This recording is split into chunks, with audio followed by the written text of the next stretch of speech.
ഇനി വെറും 4 ആഴ്ചകൾ മാത്രമേ ബിഗ് ബോസ് മലയാളം സീസൺ 6 അവശേഷിക്കുന്നുള്ളൂ. അതുകൊണ്ട് തന്നെ ഓരോ ദിവസം കഴിയുന്തോറും മത്സരം കടുക്കുകയാണ്.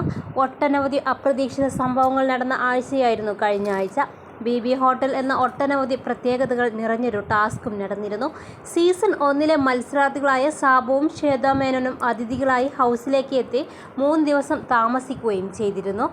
എന്നാൽ പതിവ് പോലെ ഹോട്ടൽ ടാസ്കിനിടെ മത്സരാർത്ഥികൾ തമ്മിൽ നിരവധി പ്രശ്നങ്ങൾ ഉണ്ടാവുകയും റസ്മിൻ ജാസ്മിൻ്റെ ദേഹത്ത് കൈവെക്കുകയും ചെയ്തു. BB ഹൗസിൽ എത്തുന്നവർക്ക് ചെയ്യാൻ അധികാരമില്ലാത്ത ഒരു കാര്യമാണ് സഹമത്സരാർത്ഥിയെ കയ്യേറ്റം ചെയ്യുക എന്നത്. അതുകൊണ്ട് ജാസ്മിൻ്റെ ദേഹത്ത് കൈവച്ച റസ്മിനെ അവതാരകൻ മോഹൻലാൽ ശിക്ഷിക്കുകയും ചെയ്തു. കഴിഞ്ഞ ശനിയാഴ്ച നടന്ന വീക്കെൻഡ് എപ്പിസോഡിൽ ഇക്കാര്യം ഗൗരവത്തോടെ അവതരിപ്പിച്ച മോഹൻലാൽ ഇരുവർക്കും പറയാനുണ്ടായിരുന്നത് കേട്ടു. ഒപ്പം സഹമത്സരാർത്ഥികളുടെ ഭാഗവും കേട്ടു. പിന്നീട് റസ്മിനുള്ള ശിക്ഷ വിധിച്ചത്. റസ്മിന് ഈ സീസണിലെ ആദ്യ യെല്ലോ കാർഡ് നൽകുകയാണ് മോഹൻലാൽ ചെയ്തത്. ഒപ്പം 2 ആഴ്ചയിലെ ഡയറക്റ്റ് നോമിനേഷനിലേക്കും റസ്മിനെ ഇട്ടു. തൻ്റെ ഏറ്റവും അടുത്ത സുഹൃത്തായ റസ്മിൻ ഇത്തരത്തിൽ പെരുമാറിയത് ജാസ്മിനെ വിഷമിപ്പിച്ചിരുന്നു. തനിക്ക് പരാതിയില്ലെന്ന് ജാസ്മിൻ പറഞ്ഞതിനാലാണ് റസ്മിനെ പുറത്താക്കലിലേക്ക് കാര്യങ്ങൾ മാറാതിരുന്നത്.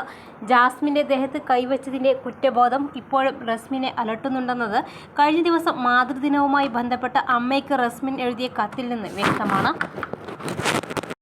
ഇപ്പോഴിതാ റസ്മിൻ ജാസ്മിൻ വിഷയവുമായി ബന്ധപ്പെട്ട് റസ്മിനെ സോഷ്യൽ മീഡിയ പേജിൽ പ്രത്യക്ഷപ്പെട്ട കുറിപ്പാണ് വൈറലാകുന്നത്.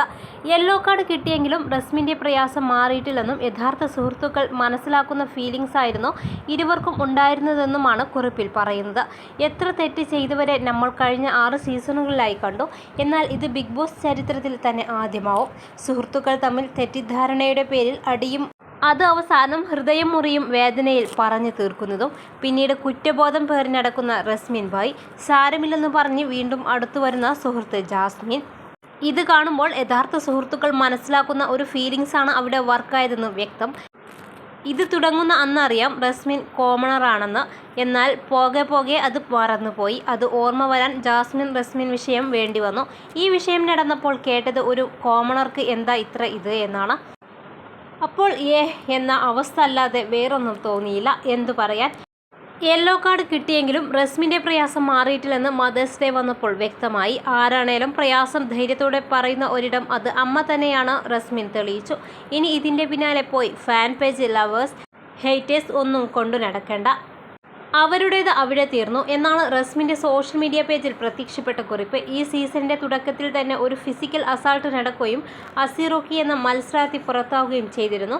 അതുകൊണ്ട് തന്നെ റസ്മിനെ പുറത്താക്കാത്തതിൽ പ്രേക്ഷകരിൽ 2 വിഭാഗം പ്രതിഷേധം പ്രകടിപ്പിച്ചിരുന്നു. കൂടുതൽ ബിഗ് ബോസ് റിലേറ്റഡ് വാർത്തകൾക്കായി ഈ ചാനൽ സബ്സ്ക്രൈബ് ചെയ്ത് നിങ്ങളുടെ അഭിപ്രായം രേഖപ്പെടുത്താൻ മറക്കല്ലേ.